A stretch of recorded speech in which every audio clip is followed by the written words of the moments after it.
Welcome to the Business Scholarship Podcast, interdisciplinary conversations about new works in the broad world of business research. I'm your host, Andrew Jennings. If you like what you hear today, please consider subscribing to the podcast or sharing with others who might like it too. And if you have ideas for future episodes, let me know. My email address is andrew@andrewkjennings.com, and I look forward to hearing from you.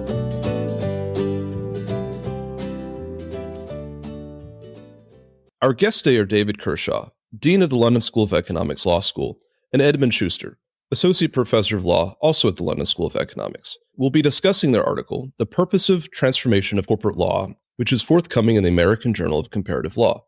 I'll add a link to the article in the show notes for the episode. David, welcome to the Business Scholarship Podcast, and Edmund, welcome back. Thanks, Andrew. It's lovely to be able to talk to you today. Yeah, thank you for having us. One of the hottest topics in corporate law is the question of corporate purpose. When we talk about corporate purpose, I wonder if we're all referring to the same thing. Does corporate purpose mean the same thing if we are talking to managers of companies? Does it mean the same thing if we're talking to investors? Does it mean the same thing if we're talking to corporate theorists such as yourself? Thanks, Andrew. I think this is one of the key things that the article's looking at, really, because we don't think academics, business people, and lawyers are actually talking about the same thing. Traditionally, at least since the Burl and Dodds debate, we've thought about corporate purpose as being about whose interest should the company be running, right? Should it be running the interests of shareholders? Should it be running the interests of all stakeholders, of which shareholders are one component part? But we think corporate purpose is being used in a different modern managerial sense, and certainly the sense that I think investors and company managers use it in.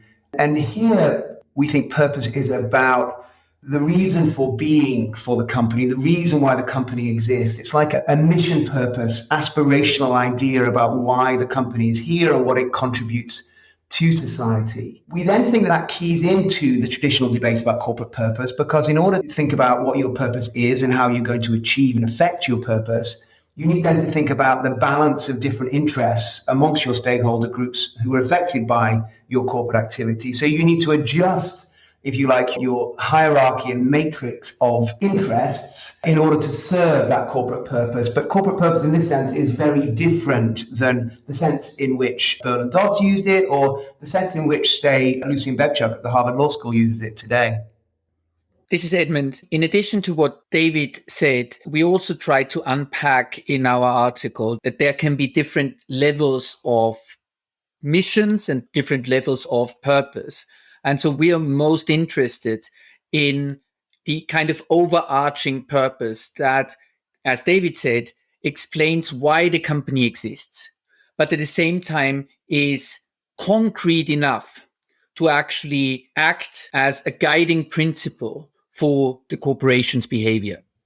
As we think about what corporate purpose means to these different actors, to managers, to lawyers, to investors, to academics, I wonder if you could identify why purpose matters. Why does it matter what purpose means? What are the implications for capitalism? What are the implications for society? This is Edmund here. There are few topics that excite people across different disciplines as much as corporate purpose and, more generally, the impact of corporate activity on society at the moment. And what we try to show is that if you take corporate purpose seriously, then it can unlock a way in which corporations can work in a way and can create wealth, can create success, economic success, in a way that is consistent with society's expectations. So it can further welfare in society more generally because of the statement and then adherence to an overarching purpose. David here. So we think there are significant implications of this idea for capitalism and for society, although it's sometimes a little difficult to parse exactly what those implications are. I think in relation to capitalism, one of the claims that we're making here is that purposeful companies provide a pathway to value generation that is not available to the So value generation can be enhanced to the extent that a company lives its purpose and can bond with its customers, with its suppliers, with its workers. These forms of bonding can enhance value generation, can enhance innovation and productivity. So there's a pathway to value generation that if you're not purposeful, you won't generate. Equally, we think there are, on balance, potentially very positive implications for society, because in the process of elevating one of these mission purposes, it invariably results in a reconfiguration of whose interest the company has to be running. So that configuration has to be connected to purpose. Purpose comes first, and then the interest group matrix has to be ordered to enable the fulfillment of that purpose. But that reorganization of the interest group matrix is typically going to involve a demotion of shareholders and an elevation of other groups. So in that sense, it has positive implications for society. Now, I think in some respects, the paper doesn't fully flesh out all these ideas. And maybe there's a more problematic side that we haven't fully engaged with, because it also seems to me, as I think more and more about these issues, and maybe something to think about after this paper, is that a purposeful focus, even if it elevates non-shareholder interests and demotes shareholder interests, can also have significantly detrimental implications. And I think more and more we're seeing this in the context of many of these companies that we actually do think are purposeful, particularly in the social media space at the moment. They're purposeful, they have a different matrix of interests, and yet the pursuit of those purposes, even though it might bond customers, suppliers, employees, might have very significant negative externalities in ways that we've not typically thought. So we think there are positive implications for society, but I think as we push it deeper and deeper, it is perhaps more difficult than we portray it in the paper. If I can just add to that, so one analogy that I find useful is to compare it to people just having principles. And so you could say, I live by the principle that honesty is the best policy. And this can be a guiding principle. And for this to be meaningful, it has to include sometimes taking an approach that isn't immediately beneficial to myself, and nevertheless adhering to my principle, because at some point in the past, I decided that this is a good principle to live by. And so just to add to what David just said, acknowledging does of course not mean that adhering to any principle will always be beneficial, will always be a good policy. It just means that there are principles, there are, in the corporate sense, there are corporate purposes that taking seriously has the potential of unlocking value for society and for the corporation itself. One of the discussions in your paper, which I found really striking, is the discussion of the role of aspiration or the promise of aspiration within a company among its stakeholders. Could you talk about aspiration? What does that mean? And what role does it play within the broader question of corporate purpose? Yeah, thanks, Andrew. David here. I think that's a great question. And it is a motivating factor in the piece. The idea of a mission purpose, something that can provide real meaning for stakeholders who engage with the company, either externally or internally, and maybe easiest to focus internally. I think it's motivated by an idea that all of us want to be inspired, right? We want to have a calling, something beyond the mundane of our everyday lives. And when we think about corporations, we don't typically think about callings and inspiration and taking us beyond the mundane of our everyday lives. But the conception of corporate purpose, as it is articulated by many companies today, and in this sense in which we mean it, which is an aspirational calling connected to what the company does, I think it does have the capacity to inspire and give us something to aspire to. And I think for me personally, that's driven this idea, motivated the piece, because I think it makes a difference if you can come to work and feel connected to something that is the more than your everyday. And I've never felt really that you could be inspired by a pure commitment to value in the shareholder value meaning of the term. This is a comparative piece, and the United Kingdom has really served as a first mover in many ways within this new era of the corporate purpose debate. Could you maybe talk about the experience of the UK and the UK corporate governance principles? And does that experience offer any learnings for other countries, including the United States? Edmund here. You're right in a way that the UK has been a first mover, but it's a very limited way in a sense. What the UK has done, and we describe that in the piece, is to introduce the corporate purpose debate into this non-binding, to a certain extent, high principle piece of soft law, the corporate governance code.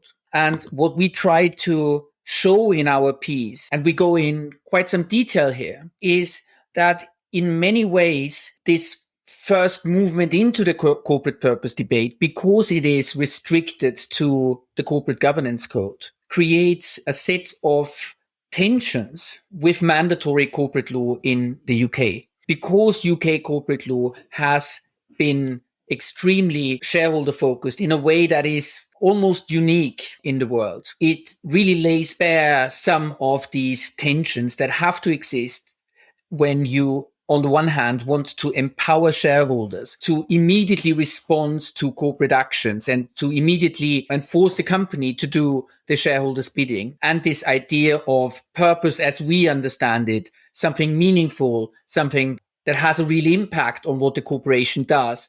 And that is, to a certain extent, irreversible and has to be irreversible to do exactly what David just said, namely to inspire people and to give people a credible vision for what the corporation is trying to achieve.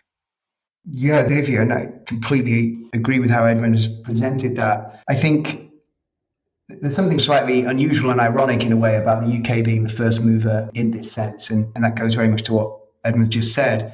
So on the one hand, we think it's a first mover in terms of deploying this understanding of purpose. We look at how purpose is deployed in the UK Corporate Governance Code, and the paper concludes that it's using it in precisely this mission purpose sense. So it's a first mover, but what's ironic really about it being a first mover, as the piece argues, is that the UK corporate law doesn't provide the optionality that you need to build a corporate legal ecology or a zone of insulation, as we call it, to enable purpose to actually flourish within corporations.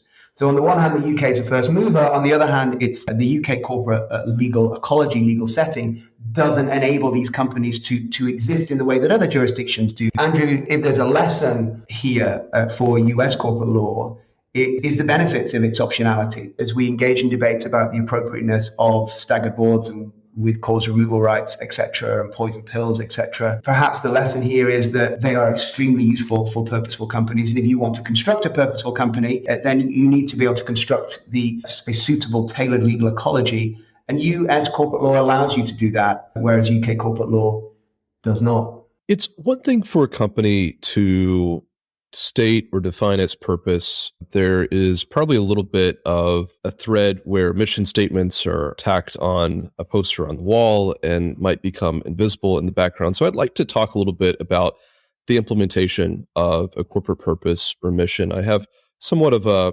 compound question here, but I wonder about what does it mean for a company to define its purpose versus being able to affect that purpose? What are some of the practical barriers to affecting a corporate purpose or mission? How can those barriers be overcome? And how can the efficacy of corporate purpose be supported? Thanks, Andrew. It's David here. Maybe I'll have a first cut at the first part, and then I'll let Edmund have a go at the second part. So what does it mean for a company to define its purpose versus to affect that purpose? I guess our understanding of the paper is very much connected to how you pose the question. There are two ways in which this sort of idea of purpose could operate in corporations. The first one is that it's purely a veneer that's painted on a company to make the company look good. It's a marketing ploy, but no one takes it seriously. And as no one takes it seriously, it doesn't provide an aspirational reason to go to work.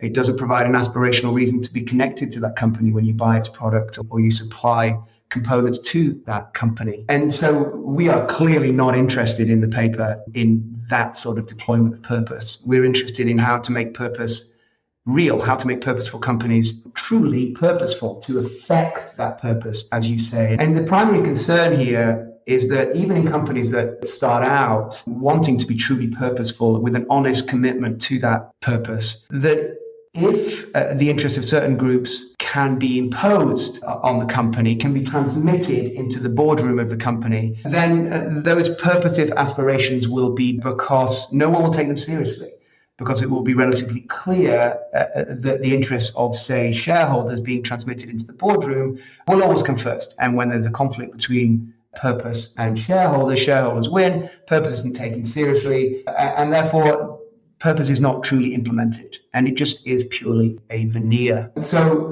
again, connecting to some of the comments we made earlier, it's key then to making this notion of purpose work is to provide a suitable ecology, what we call a purposeful ecology. And the paper explores different ways in which that could be achieved. You could have purposeful blockholders, for instance, shareholders that share your view of purpose and therefore will not elevate value above purpose. Of course, most large companies in the United Kingdom and the United States don't benefit from such purposeful blockholders. You can also generate a purposeful ecology, a dual class share structure, which is possible in the United States. Until now has been more difficult in the United Kingdom, although the regulator is trying to make it a little bit easier. But of course, there are only a very small subset of companies that could benefit from those, particularly companies coming to market for the first time, where founders can benefit from those dual class shares. So the paper's ultimate focus really is in creating this purposeful ecology is on corporate law and how corporate law in companies that are widely held can be used to construct what we call a zone of insulation. And that idea of the zone of insulation is that it insulates managers from those value pressures. When the managers are faced with, and we need to have a zone of insulation that ensures that if managers make a trade-off in favor of purpose, their aspirational purpose, then the probability of them losing their job in the short to medium term doesn't go up dramatically. And the article is all about looking at whether in the UK you can construct that purpose, but it also draws, as I mentioned before, comparative for Germany and the United States, where in the United States it's possible to construct such a zone of insulation with corporate law. In Germany, that zone of insulation is provided largely through mandatory law. And again, if you can't create that zone of insulation, then purpose will not be realized, purpose will not be affected, and purpose will be a dishonest marketing ploy. Edmund here. So just expanding on what David just said, I think there are two steps to this. And the first is the kind of definitional stage. When the corporation defines its purpose, in order for that purpose to have any real effect, it needs to be stated in a way that is both concrete enough to actually guide the critical decisions of the corporation, but at the same time, high level enough to give this guidance, to have this inspirational effect that we mentioned earlier. And then the second stage, what David mostly focused on now, is really the bonding stage. How can the corporation credibly and at least semi-permanently tie itself to that stated purpose? And we explore these different ways, and we fully acknowledge that in some cases, even without any legal bonding mechanism, a company will be able to, in a way, tie itself to the mast created and defined by its own mission purpose statement in a way that takes the decision-making power somewhat, at least, away from shareholders. It's not a perfect example, but if you look at the kind of controversy that Tesla created recently by getting into Bitcoin in various ways, one of the, I think, key reasons for a public outcry here was the perceived incompatibility of this move with the company's stated mission purpose of creating a sustainable energy future. And so we acknowledge that in some circumstances, the mere fact that a statement of purpose is widely communicated and accepted by customers and other third parties has this binding effect. But then we say the problem is opportunistic behavior, and mainly opportunistic behavior on the part of shareholders. And so we explore ways in which bonding is possible. As David said, the UK is a special case here because law is really a very big barrier to creating this permanent or semi-permanent bond with a stated mission purpose.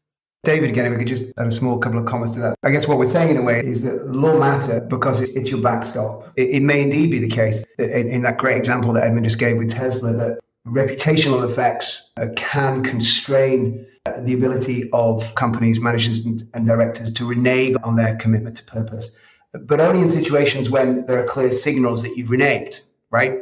And so Tesla moves explicitly and publicly into Bitcoin.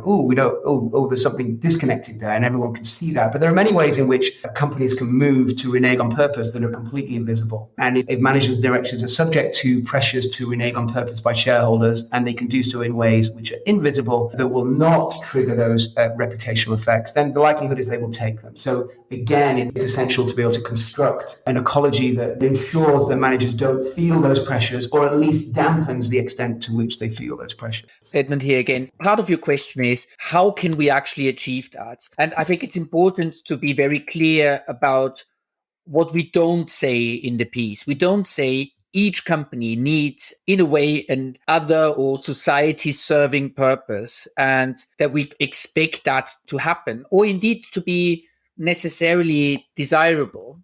What we say is that the evidence is just not there. We don't know exactly what kind of division of power, ultimately, between different corporate constituencies creates optimal outcomes. And looking at this empirical record, we then say we should be humble. We should accept that we just don't know. And if we don't know, then we need to make sure that there is some choice, some experimentation, and that the law provides the space necessary for this experimentation, rather than deciding that there is one solution, which in at least the UK's case is a focus on immediate and mandatory, non-optional shareholder power.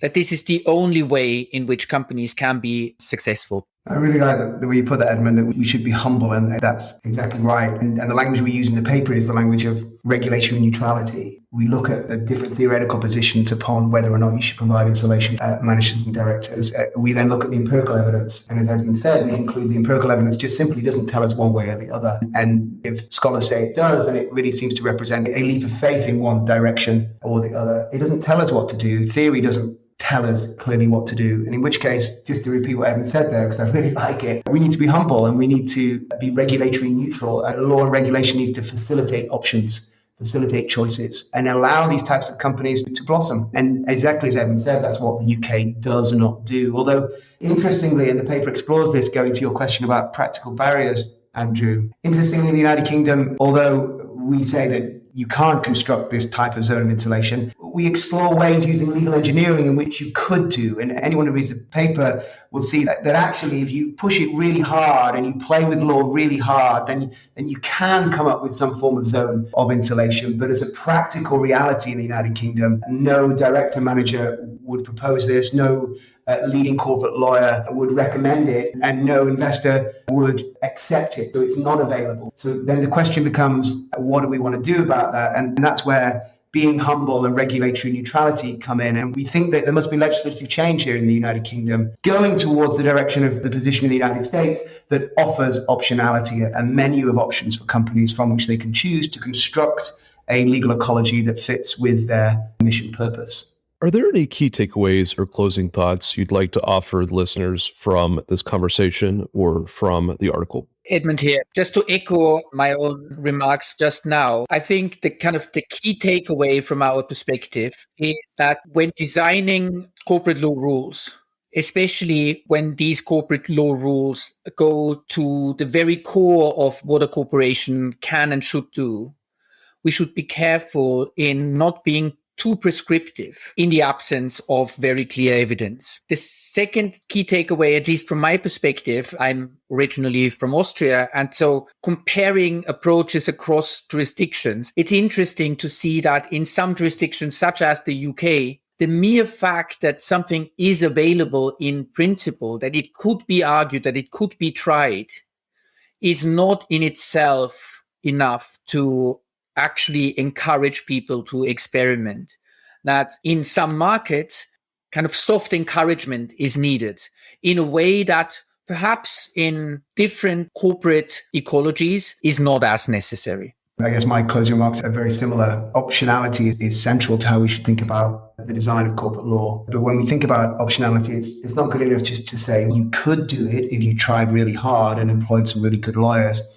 But that's not good enough because it won't happen. And so if we want companies to take purpose seriously in the way that we're using purpose in this article, then corporate law and regulation needs to nudge companies, founders, directors, managers to think really hard about the legal ecology which governs that company and its relationship to their purposive aspiration. And if law and regulation doesn't nudge them to do this, then you end up in a space in which many companies feel that they can't even explore and play with that legal ecology, and that they're stuck with the one which often will not be well tailored or fitting for that company's corporate purpose. Our guests today have been David Kershaw, Dean of the London School of Economics Law School, and Edmund Schuster, Associate Professor of Law, also at the London School of Economics. We've discussed their article, The Purposive Transformation of Corporate Law, which is forthcoming in the American Journal of Comparative Law. I'll add a link to the article in the show notes for the episode. David, Edmund, thank you for joining the Business Scholarship Podcast. Thanks so much, Andrew, for having us on. I really enjoyed talking to you. Thank you. Thank you, Andrew.